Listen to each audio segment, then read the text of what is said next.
the head here.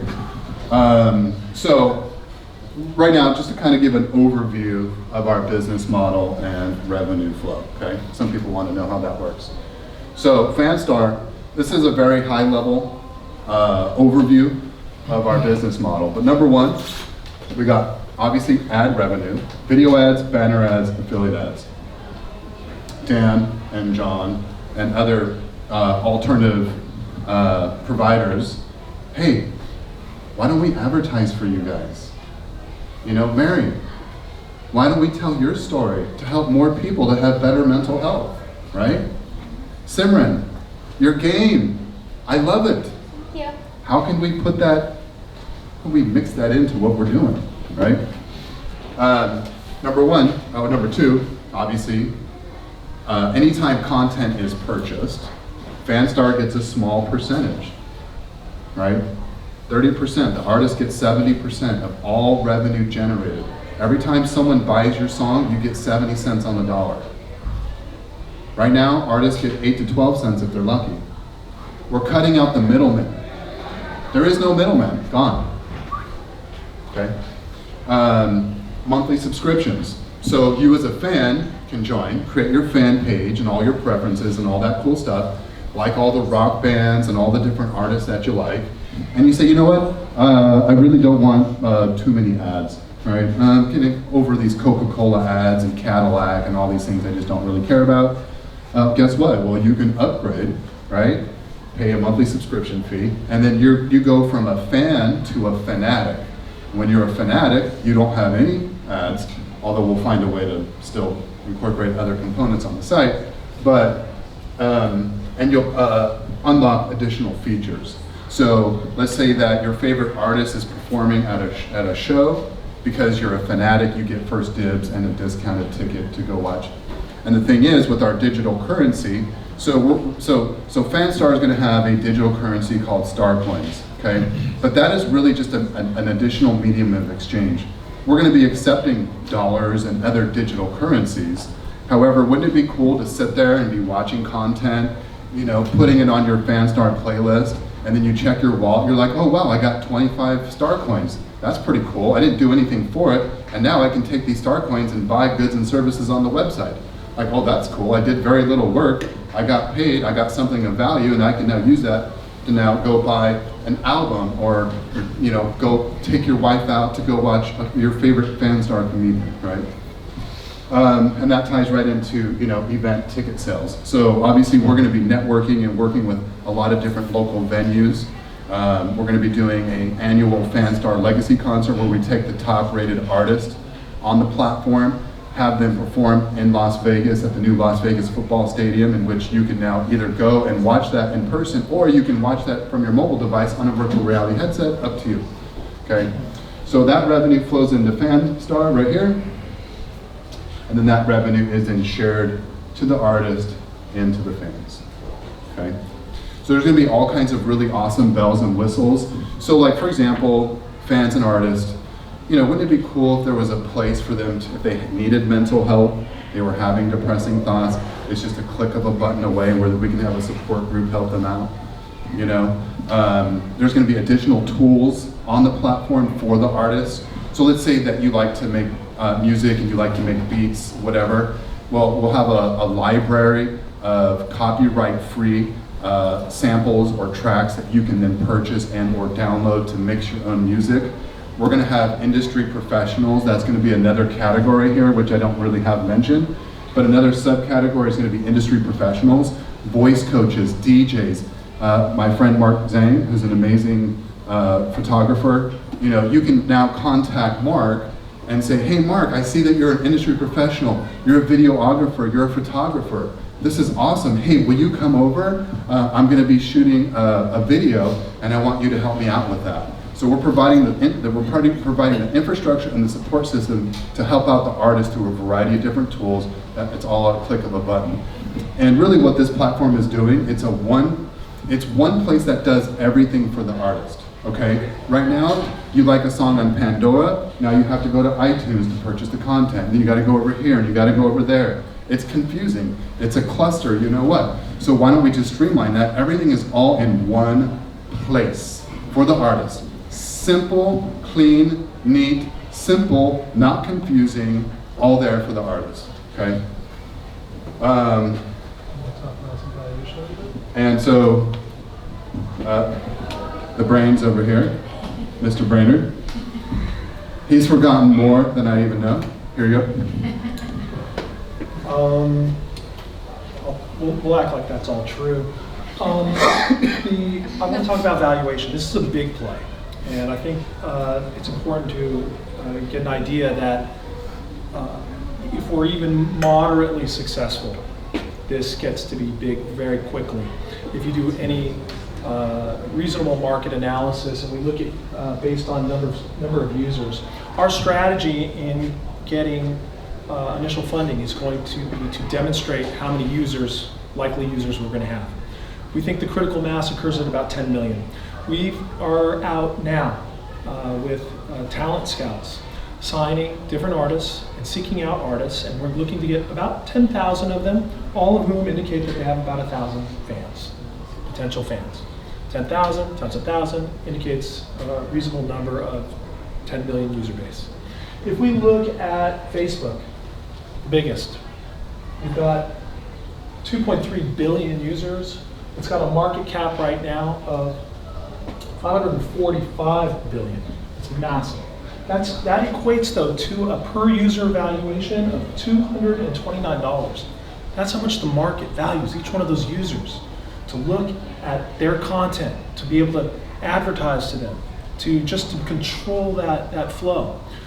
So similarly with Snapchat, we've got a market cap, if you look it up, of 19.5 billion with 186 million users. They get a per user valuation of $104. If we look at Twitter, it's almost $100, $97. Instagram, because it was purchased and owned, it was purchased and had one of the best comparables at $100 per user. YouTube, which is probably the closest competitor, values their users at $160 per user. That means you can spend $160 getting a user, and then that's equal to YouTube. That's how much they value them. We're estimating based on a 10 million, we think we can get 10 million potential users on this platform comfortably, and that's very, very, very, very conservative. And we think that saying that those users, even because we're smaller, and giving them a value of $35 in the marketplace at a later time when this company goes public, in an IPO after a couple rounds of private financing, that conservatively a $10 million put in on this can turn into $350 million in market valuation. That means that people that get involved in this, there's just a huge market and amount of capital gain to be had here. This is one of those opportunities that come along once in a lifetime. That's why I've grabbed onto this tiger by both tails. I see it. I tell you, it may take us another 6 months, it may take us a year, but we're with this type of digital media, if you can look into the future, maybe before you saw that Bitcoin was good and you got some, and now you see, even though it went into the dirt, it's going to come back. It's here to stay. This blockchain too, and this business model, this is going to happen. They're making the content right now. There are 12-year-olds making content that we want to see, but they don't have any place to put it for us to see it, for it to be ranked, and for it to be monetized. Right now in the art world, whether it's paintings, modern art, it's controlled. Fashion, as well as music, comedy, it is largely controlled by big corporations. They kind of tell us what we're supposed to like and what we're supposed to wear. They tell us that plaid's going to be cool next year. But that's why we see these viral events. It's called viral. We're actually, viral event just means they didn't tell us what to like. We somehow were able to express through YouTube or Facebook or through the media that exists now. In an unorganized fashion, we were able to express, hey, there's a market inefficiency here. That's why it was viral, because they didn't make it for us. That indicates market inefficiency. That's what we're trying to build here. That's what we're going to build, is an opportunity to capture what they're calling viral and to provide a marketplace for it. and to monetize it. And in the same vein as these other folks are trying to make a place a better world, and I think that's where we really do fall in good company here, with people that are trying to contribute. We're trying to create more art and bring more entertainment to all of us. That isn't going to be here if we don't do it. So I guess that's how I'd wrap up, and I guess I'm speaking to potential investors to say that this is a big play. You can really, really make good on this. Anyway, thank you. One last thing I wanted to add into here. Basically, we're looking at technology having a massive impact on our planet, right? And with the advent of artificial intelligence, we're looking at a massive change in our job force, okay? As we go more automated, what's gonna happen is the jobs are gonna go away. How are we going to backfill that?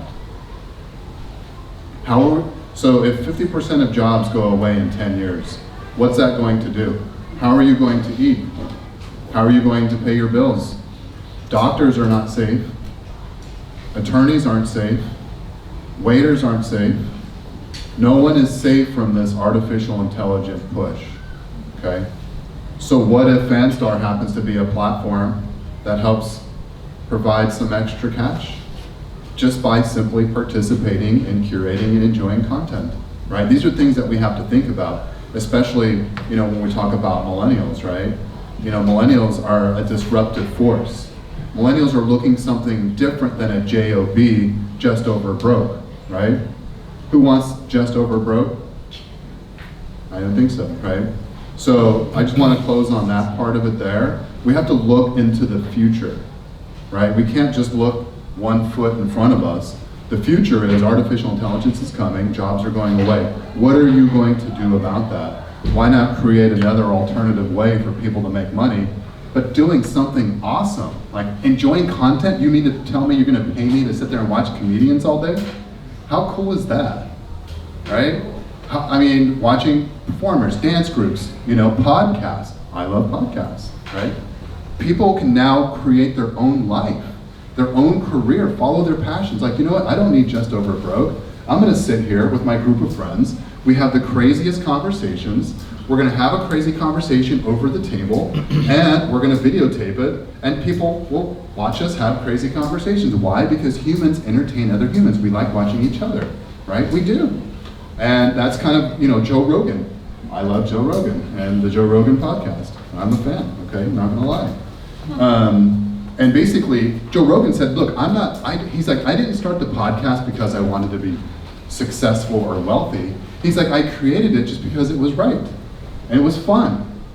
And I just kept doing it because it was fun. I just wanted to have a place where I could sit and have a conversation about anything. Anything taboo. That's one thing I love about Joe Rogan is that it's just raw. They're just humans. They're not fake in a suit, all robotic, and this is how I behave. No, it's the real people, how real people talk, okay? Not, oh, look at me, I can only talk like this because I don't want judgment. Who wants that? Nobody wants that. People want realness, they want rawness. They're tired of these puppets and these robots who behave one way and then behind closed doors behave another way, right? So, with that being said, how rad is it that we get to create something like that? You can all follow your passions and we all support each other. All of us support each other. And you guys have your podcast, we have our podcast, and we're all watching each other's podcasts, and we're all getting paid, and we're all having fun. So, this is a disruptive force. You have a question? I do. I'm just curious.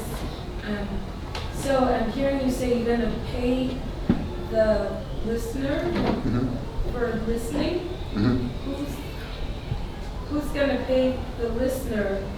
And then, is that kind of almost conflicting? Because the viewer and the listener, isn't that how the artists get paid?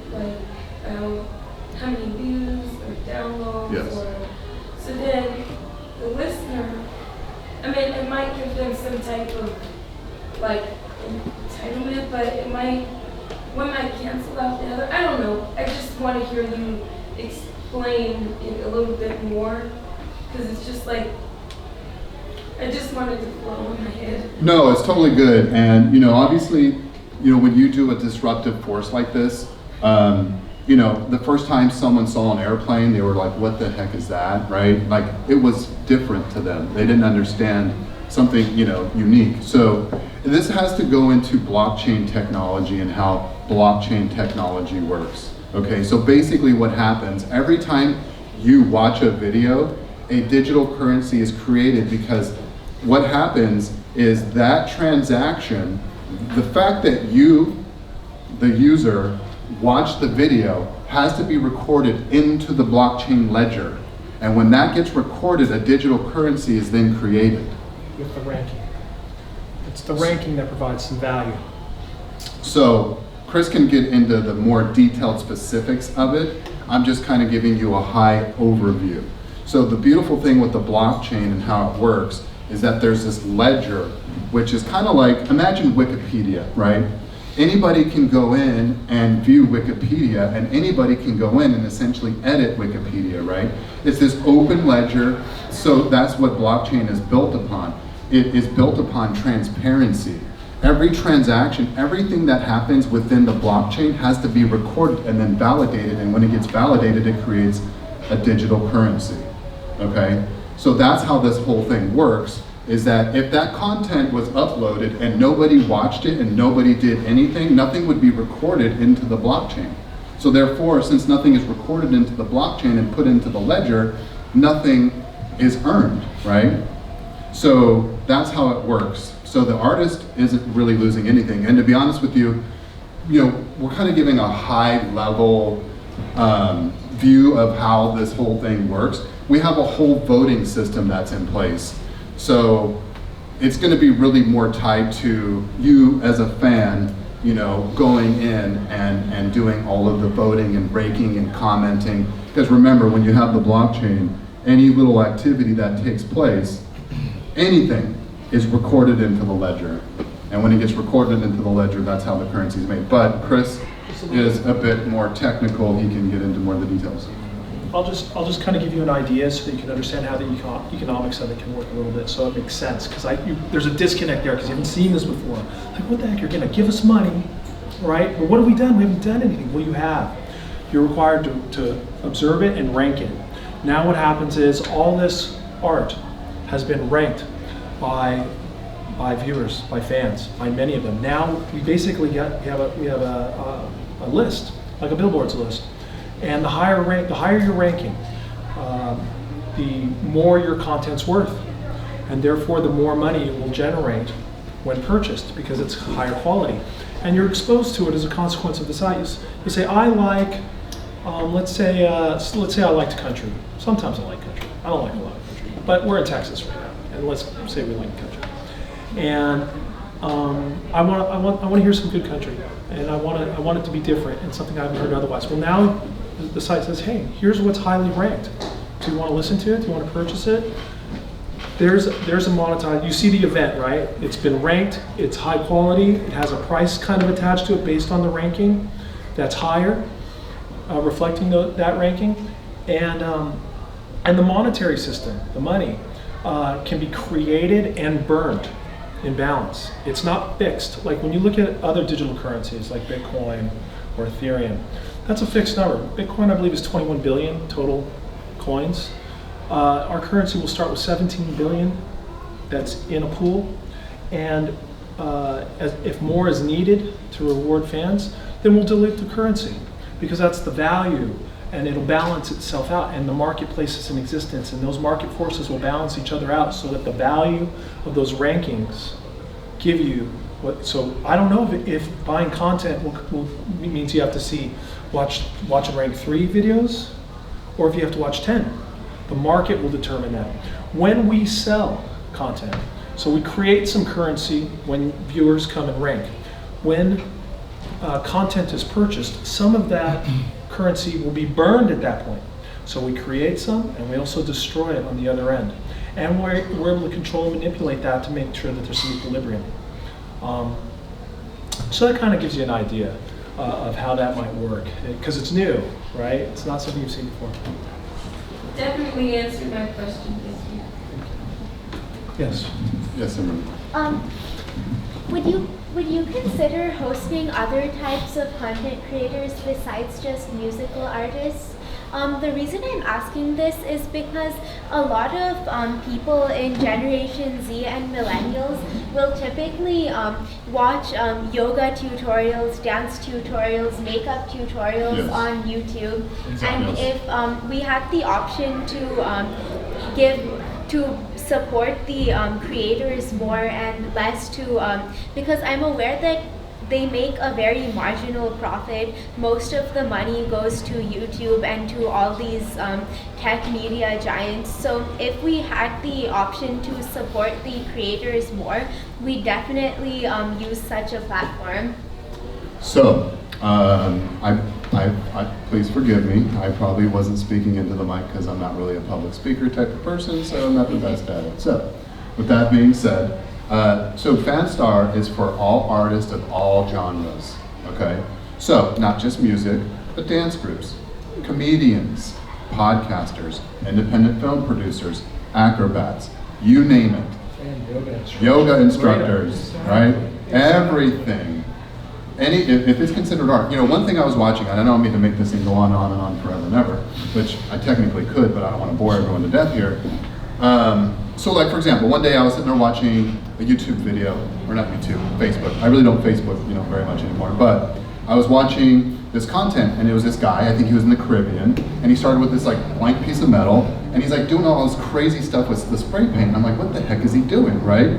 Like, what is he making? After 10 minutes, it became the most beautiful portrait I've ever seen. So I thought, how rad would that be for that guy to create a Fanstar profile and sell his art to everybody? You can go online and be like, oh my God, look at this guy's art. Now I can purchase this and it can be shipped to my house. Or, maybe you're wealthy and you're gonna have a fundraiser and you have that guy come to your fundraiser and do live art in front of everybody. The possibilities are limitless. We don't have forever to go on and on and on and on. I've only scratched the very, very, very surface of what we're building here. But yes, very good question. All artists are welcome, okay? And if you are,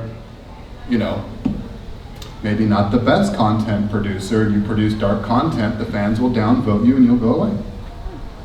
And if you're a great artist, people will upvote you and you can go and sail away off into the stars, right? That's what we want. Giving the power back to the people. So, anyways, I appreciate everyone listening to our little spiel here, and look forward to working with everybody. Thank you. So the next person here, in the world of millennials, right? We're talking about the world of millennials.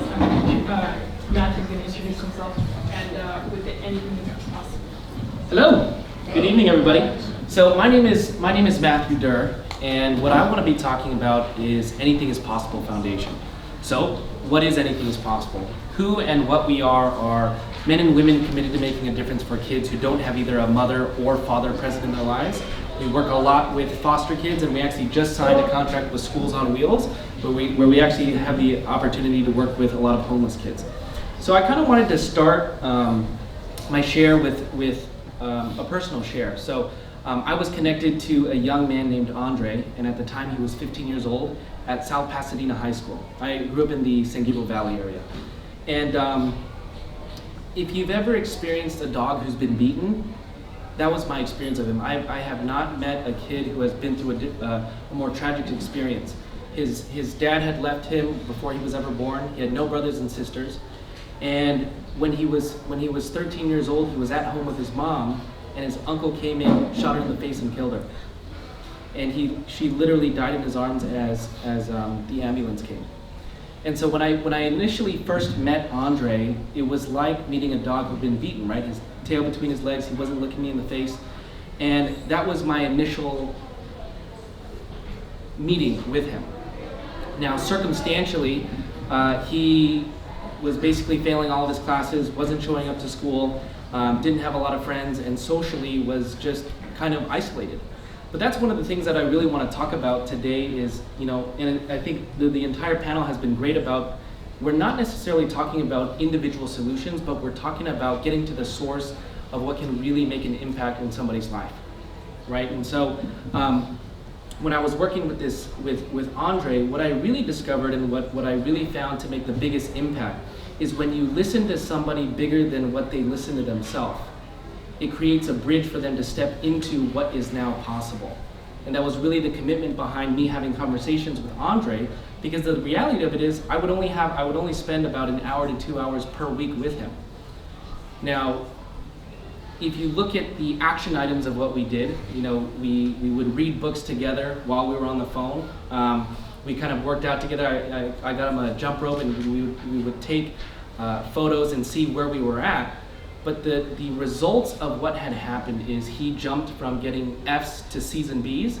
He actually competed in a debate competition where he won second place, and he actually played on the JV football team, right? So what's incredible about what Anything is Possible Foundation is it's through mentorship, coaching, and basically sparking conversations that make a difference, we have these kids get that there's a life that they can live beyond their circumstances. Because what we found is that a lot of these kids, you know, been brought up in drug abuse, gang violence, not necessarily the best circumstances, is that there is what we call a probable almost certain future. So your probable almost certain future is distinct from one's inevitable future, right? It's inevitable that we're going to get older, but what we're talking about is probable is distinct from inevitable. It's probably how it's going to turn out. So when we are working and dealing with these kids, what we're out to create is interrupting the probable almost certain future, where we can intercept that, and through powerful conversations where we can ignite and inspire these kids, they can produce a different result. And that's what we're doing here at Anything is Possible Foundation.